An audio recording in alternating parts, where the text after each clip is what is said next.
দেওয়ার জন্য অসংখ্য পয়গম্বর আল্লাহ পাক এই দুনিয়ায় পাঠিয়েছেন, আর সমস্ত পয়গম্বর দাওয়াত দিয়েছেন কি লা ইলাহা ইল্লাল্লাহু মুহাম্মাদুর রাসূলুল্লাহ।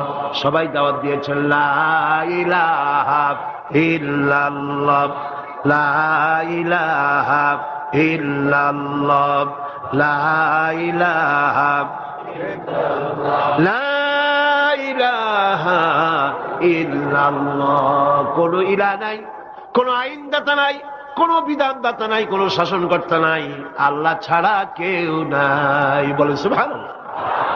আল্লাহ এক এবং একক, তিনি সব সৃষ্টি করেছেন। আল্লাহ পাক বলছেন আল্লাহুল্লাযী খালাকাস সামাওয়াতি ওয়া